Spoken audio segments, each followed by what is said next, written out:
الحمد لله رب العالمين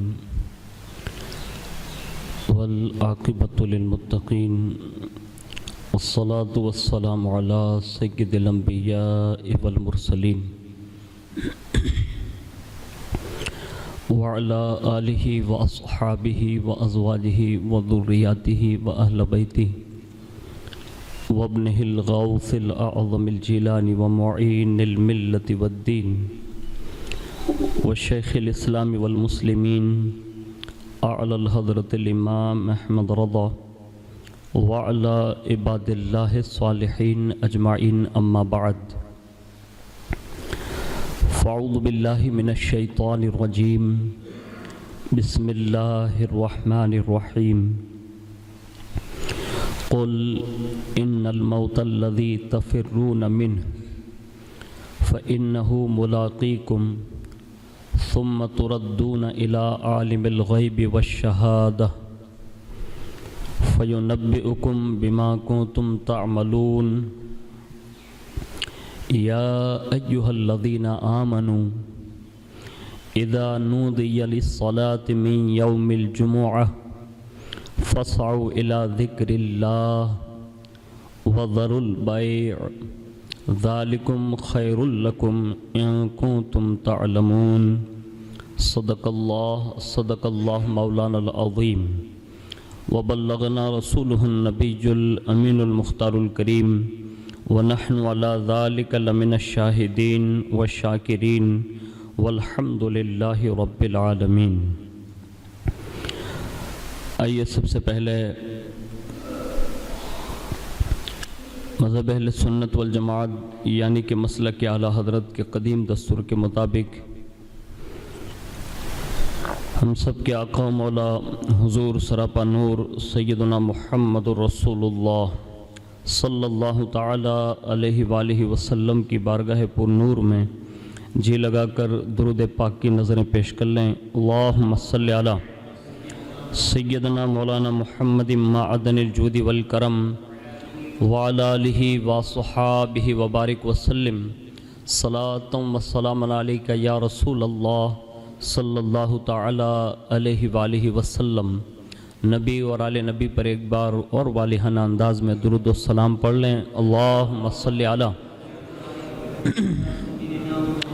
سیدنا مولانا محمد معدن الجود والکرم وعلی آلہ وصحابہ وبارک وسلم صلاۃ و سلام علیکہ یا رسول اللہ صلی اللہ تعالی علیہ وآلہ وسلم۔ حصول برکت کے لیے ایک بار اور محبت کے ساتھ درود و سلام پڑھیں۔ اللہم صلی وسلم وبارک علی سیدنا و مولانا محمد النبی الامی الحبیب العالی القدر العظیم الجاہ وعلی آلہ وصحابہ وبارک وسلم صلاۃ و سلام علیکہ یا رسول اللہ صلی اللہ تعالی علیہ وآلہ وسلم۔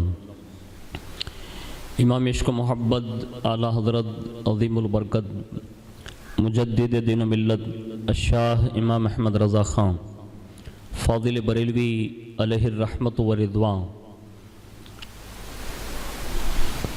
بارگاہ نبی صلی اللہ تعالی علیہ وآلہ وسلم میں اپنا خراج پیش کرتے ہوئے یوں عرض کرتے ہیں کہ سچی بات سکھاتے یہ ہیں، سچی بات سکھاتے یہ ہیں، سیدھی راہ دکھاتے یہ ہیں، سیدھی راہ دکھاتے یہ ہیں، اور کہتے ہیں کہ ٹوٹی آسیں بندھاتے یہ ہیں، ٹوٹی آسیں بندھاتے یہ ہیں، چھوٹی نبضیں چلاتے یہ ہیں، چھوٹی نبضیں چلاتے یہ ہیں، اور کہتے ہیں جلتی جانیں بجھاتے یہ ہیں، جلتی جانیں بجھاتے یہ ہے، روتی آنکھیں ہنساتے یہ ہے، روتی آنکھیں ہنساتے یہ ہے، اور قصر دنا تک کس کی رسائی، قصر دنا تک کس کی رسائی، جاتے یہ ہیں آتے یہ ہیں، جاتے یہ ہیں آتے یہ ہیں، اور اس کے نائب ان کے صاحب، ان کے نائب اس کے نائب ان کے صاحب حق سے خلق ملاتے یہ ہیں، حق سے خلق ملاتے یہ ہیں، شافع نافع رافع دافع، شافع نافع رافع دافع، کیا کیا رحمت لاتے یہ ہیں، کیا کیا رحمت لاتے یہ ہیں۔ اور شافع امت نافع خلقت، شافع امت نافع خلقت، رافع رتبے بڑھاتے یہ ہیں، رافع رتبے بڑھاتے یہ ہیں۔ اور آگے کہتے ہیں ان کے نام کے صدقے جس سے، ان کے نام کے صدقے جس سے جیتے ہم ہیں جلاتے یہ ہیں، جیتے ہم ہیں جلاتے یہ ہیں۔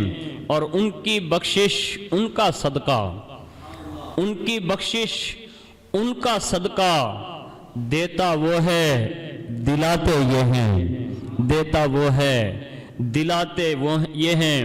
اور ان کا حکم جہاں میں نافذ، ان کا حکم جہاں میں نافذ، قبضہ کل پہ رکھاتے یہ ہیں، قبضہ کل پہ رکھاتے یہ ہیں۔ اور کہتے ہیں قادر کل کے نائب اکبر، قادر کل کے نائب اکبر، کن کا رنگ دکھاتے یہ ہیں، کن کا رنگ دکھاتے یہ ہیں۔ اور کہتے ہیں ان کے ہاتھ میں ہر کنجی ہے، ان کے ہاتھ میں ہر کنجی ہے، مالک کل کہلاتے یہ ہیں، مالک کل کہلاتے یہ ہیں۔ اور کہتے ہیں انا اعطیناک الکوثر، انا اعطیناک الکوثر، ساری کثرت پاتے یہ ہیں، ساری کثرت پاتے یہ ہیں۔ ایک مرتبہ اور محبت سے درود شریف پڑھ لیں، اللہم صلی علی سیدنا مولانا محمد معدن الجود والکرم وعلی آلہ وصحابہ وبارک وسلم، صلاۃ و سلام علیک یا رسول اللہ صلی اللہ تعالی علیہ وآلہ وسلم۔ قرآن عظیم کی سورۃ الجمعہ کی 2 آیتیں میں نے آپ کے سامنے تلاوت کرنے کا شرف حاصل کیا، جس میں اللہ رب العزت ایک جگہ ارشاد فرماتا ہے، تم فرماؤ وہ موت جس سے تم بھاگتے ہو وہ تو ضرور تمہیں ملنی ہے، پھر اس کی طرف پھیرے جاؤ گے، جو چھپا اور ظاہر سب کچھ جانتا ہے، پھر وہ تمہیں بتا دے گا جو کچھ تم نے کیا ہے۔ یہ قرآن عظیم فرقان حمید کی ایک آیت کریمہ کا مفہوم میں نے آپ کے سامنے پیش کیا۔ دوسری جگہ آگے ارشاد فرمایا اسی آیت سے مل کر، اے ایمان والو، جب نماز کی اذان ہو جمعہ کے دن تو اللہ کے ذکر کی طرف دوڑو اور خرید و فروخت چھوڑ دو، یہ تمہارے لیے بہتر ہے اگر تم مانو۔ دونوں آیتوں میں مفسرین نے ان آیتوں کی جو تفسیر بیان کی، ان میں سے ایک یہ ہے، قل ان الموت الذی تفرون منہ، اے محبوب آپ فرما دو بے شک وہ موت جس سے تم بھاگتے ہو۔ اس کی تفسیر میں فرمایا کہ پیارے حبیب صلی اللہ علیہ وسلم آپ ان یہودیوں سے فرما دیں کہ اپنے کفر کے وبال کی وجہ سے تم جس موت سے بھاگتے ہو اس سے کسی طرح بھی نہیں بچ سکتے، بے شک وہ ضرور تمہیں آنے والی ہے اور یہ بھاگنا تمہیں کوئی نفع نہ دے گا۔ پھر فرمایا پھر مرنے کے بعد تم اس اللہ تعالیٰ کی طرف پھیرے جاؤ گے جو ہر غیب، ظاہر اور باطن کا جاننے والا ہے، اس رب کی طرف تمہیں پھیر دیا جائے گا۔ اور پھر فرمایا اس سے تمہارا کوئی حال چھپا ہوا نہیں ہے، پھر وہ تمہارے اعمال کا تمہیں بدلہ دے گا کہ تم نے دنیا میں کیا کیا اعمال کیے، اور وہ تمہیں ان اعمال کی سزا دے گا۔ جیسا کہ حدیث شریف کا ایک مفہوم ہے کہ قیامت کے دن جب بندوں کو ساروں کو جمع کر دیا جائے گا، اس وقت جب تک 5 سوال کم و بیش نہیں ہو جاتے، کوئی بندہ وہاں سے ہل نہیں سکے گا۔ یعنی میدان محشر کا نقشہ یہ ہوگا کہ 5 سوال، سب سے پہلے 5 سوال اس پر دائر کر دیے جائیں گے، اور جب تک وہ 5 سوال کا جواب نہیں دے لیتا، اس سے ایک قدم بھی ہٹانے کی اجازت نہیں ہوگی۔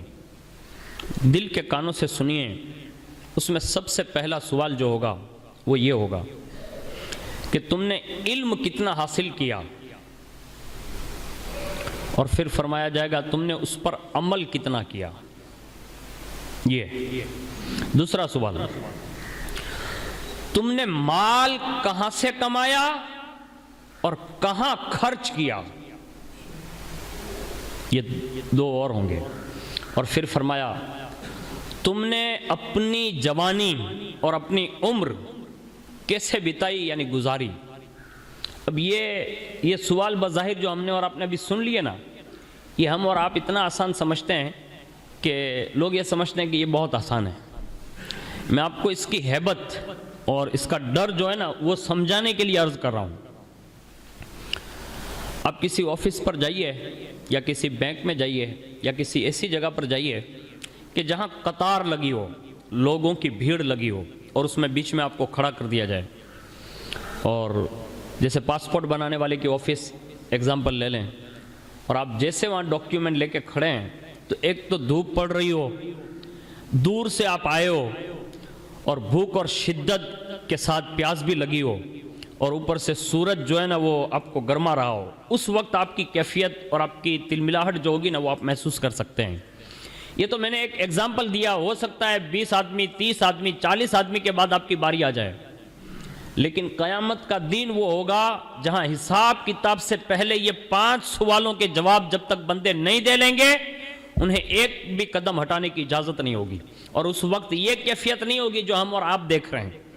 سورج سوا نیزے پر ہوگا، تانبے کی زمین ہوگی، اور باقاعدہ پسینہ جو ہے نا لوگوں کی مطلب تھوڑیوں تک، یعنی ایڑیوں سے لے کر تھوڑیوں تک پہنچ چکا ہوگا۔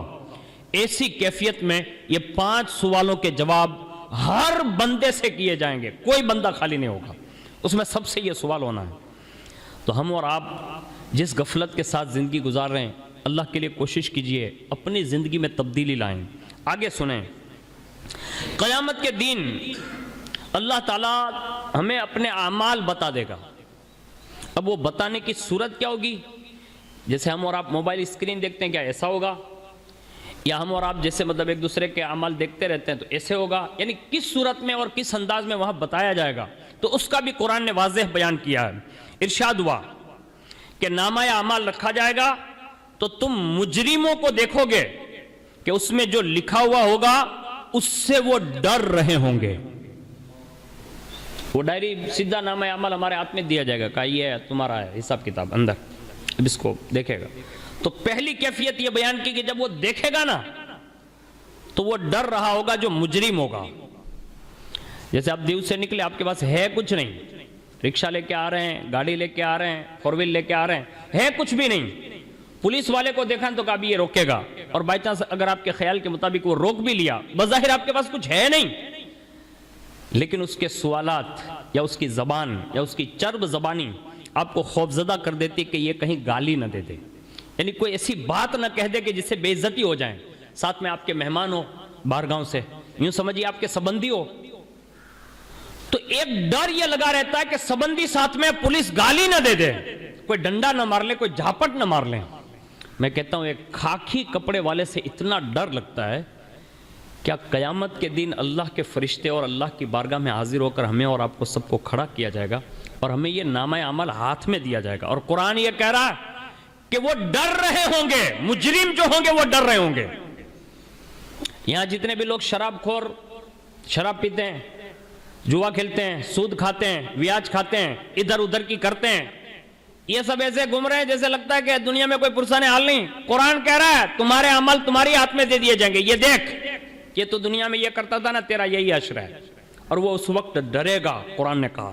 اور آگے سنیے، اور پھر وہ ڈرتے ہوئے یہ کہے گا ہائے ہماری خرابی، اس نامہ اعمال کو کیا ہے کہ اس نے ہر چھوٹے بڑے گناہوں کو گھیرا ہوا ہے، یعنی اس میں کوئی ایسی چیز نہیں ہوگی جو نامہ اعمال میں نہ لکھی ہو، اور لوگ اپنے تمام اعمال کو اپنے سامنے موجود پائیں گے، اور تمہارا رب کسی پر ظلم نہیں کرے گا، یعنی جو کیا ہوگا نا وہی سامنے دکھا دیا جائے گا، اس میں اللہ کی طرف سے کوئی ظلم نہیں ہوگا۔ آگے فرمایا دوسری حالت، جس دن ان کے خلاف ان کی زبانیں، ان کے ہاتھ، ان کے پاؤں اور ان کے اعمال گواہی دیں گے۔ آج ہم اور آپ دیکھ رہے ہیں ہماری زبان بہت چلتی ہے، سب کی زبان چل رہی ہے، اور لوگ اتنی باتوں میں مشغول ہے، اتنی باتوں میں مشغول ہے کہ اللہ کی پناہ مانگنی چاہیے۔ میں تو کہتا ہوں زیادہ لوگ باتیں کرتے ہیں نا وہیں سے ہٹ جانا چاہیے۔ ہاں یہ وبال جان ہے، ہاتھ، پیر، ناک، کان، آنکھیں، یہ سب چیزیں صبح جیسے ہوتی ہے نا، مطلب سورج نکلتا ہے نا، اسی وقت یہ زبان سے ایسے ہاتھ جوڑ کے کہتے ہیں سب کہ تو بند رہنا تو سلامت رہیں گے، یعنی اس سے معافی مانگتے ہیں، کس سے؟ زبان سے، کہ تو چپ رہی نا تو پورا دن صحیح گزرے گا۔ آج ہم اور آپ جو چرب زبانی کے ساتھ خالی باتیں کرتے ہیں، کوئی فائدے والی بات نہیں ہوتی۔ اللہ کے لیے اپنے آپ کو خاموش رہنے کی عادت ڈالیے، سکون ملے گا، آپ کو قرار مل جائے گا۔ تھوڑے منٹ ایسے نکالیے زندگی کے جس میں آپ خاموش رہ جائیں، اس لیے کہ جو بندہ خاموش رہتا ہے نا اللہ اس کا سینہ حکمتوں سے بھر دیتا ہے۔ تو خاموش رہتے سیکھیے، بولنے سے کچھ نہیں ہوگا، بک بک کرنے سے کچھ نہیں ہوگا۔ تو آگے سنیے، فرمایا جس دن زبانیں، ان کے ہاتھ، ان کے پاؤں یہ خود گواہی دیں گے، اور ان کو کوئی پھوڑ بھی نہیں سکتا۔ زبان کو آپ کیا لالچ دیں گے؟ کون سی رشوت دیں گے؟ ہاتھوں کو کیا دیں گے؟ یہ پیروں کو آپ کیا لالچ دیں گے؟ کچھ نہیں، وہ خود بولیں گے۔ تیسری کیفیت، اسی دوسری کیفیت کو دوسرے انداز میں بیان کیا کہ آج ہم ان کے منہ پر مہر لگا دیں گے، ان کا ہاتھ کلام کرے گا، ان کے پاؤں ان کے اعمال کی گواہی دیں گے، یعنی منہ پر تالا لگا دیا جائے گا اور ہاتھ بولے گا، پیر بولے گا۔ ایک کیفیت یہ بھی ہوگی جو اسی سے دوسری کے ضمن میں قرآن میں تیسری جگہ بیان فرمایا، یومئذ تحدث اخبارها بان ربک اوحی لها، فرمایا اس دن وہ اپنی خبریں بتائے گی اس لیے کہ تمہارے رب نے اس سے حکم بھیجا ہے۔ مفسرین فرماتے اس وقت یہ زمین بولے گی، یعنی ہم نے جو کچھ بھی کیا ہوگا وہ یہ چیزیں یوں گواہی دی جائے گی۔ اللہ کے لیے کوشش کرو، ہم بندوں سے چھپ سکتے ہیں، لوگوں کی نگاہوں سے چھپ سکتے ہیں، اللہ کی رحمت اور اس کی نگاہ سے کوئی نہیں چھپ سکتا۔ اور قیامت کے دن اگر اس نے یہاں پردہ رکھ بھی دیا تو قیامت کے دن نامہ عمل خود ہمارے اور آپ کے ہاتھوں میں دے دیا جائے گا۔ آگے فرمایا، اے ایمان والو، جب نماز کی اذان ہو جائیں یعنی جمعہ کے دن، تو اللہ کے ذکر کی طرف دوڑو اور خرید و فروخت چھوڑو، یہ تمہارے لیے بہتر ہے اگر تم جانو۔ اس آیت کے ضمن میں ہمارے مفسرین نے بہت سارے اقوال پیش کیے ہیں اور بہت ساری باتیں بھی پیش کی کہ اس اذان سے مراد کیا ہے۔ تو اس میں لکھا ہے کہ اس میں 3 باتیں ہیں۔ اس آیت سے اذان سے مراد پہلی اذان ہے، نہ کہ دوسری اذان جو خطبے سے متصل ہوتی ہے، یعنی پہلی اذان ہو جائے نا تو اسی وقت یہ چھوڑ دینا ضروری ہے، اب اس میں کسی کے لیے اجازت نہیں ہے۔ آگے فرمایا کہ اگرچہ پہلی اذان حضرت عثمان غنی رضی اللہ تعالیٰ عنہ کے زمانے میں اضافہ کی گئی، مگر نماز کی تیاری کے واجب ہونے اور خرید و فروخت ترک کر دینے کا تعلق اسی سے ہے، اس لیے حکم یہ دیا گیا کہ جیسے اذان ہو اب فوری طور پر اپنا خرید و فروخت دھندا جو ہے نا اس کو بند کرنے کا حکم ہے، اس کو بند کر دیں۔ دوڑنے سے کیا مراد ہے؟ دوڑنے سے مراد بھاگنا مقصود نہیں ہے، بلکہ حکم یہ ہے کہ فوراً اس کی تیاری شروع کر دو، یعنی دنیا کا سارا کام چھوڑو اور صرف جمعہ کی تیاری کرو۔ اب جتنے بھی دوست احباب بیٹھے ہیں، آپ اپنی حیثیت کے اعتبار سے اپنی جو بھی کیفیت ہے اس حساب سے آپ آئے ہوں گے، لیکن آپ کو میرا ایک ناقص تھوڑا مشورہ ہے، جمعہ کے دن آؤ نا تو بڑی شان سے آؤ، جیسے کہ ایسا لگے کہ جیسے عید کے دن آئے ہوئے ہیں۔ ہاں وہ ڈھیلے پوچے موڈے ادھر نہیں، ایک بسشاس مطلب حساس انداز میں آؤ، اس لیے کہ یہ جمعہ کا دن یہ غریبوں کی عید کہا گیا ہے، اور یہ حج بھی کہا گیا ہے، یعنی اتنا درجے والا دن ہے یہ۔ حضرت فاروق اعظم سے کسی نے کہا تھا، غالباً یہودی یا مجوسی نے کہا، یہ دن اگر ہماری قوم کو ملتا نا تو ہم عید مناتے۔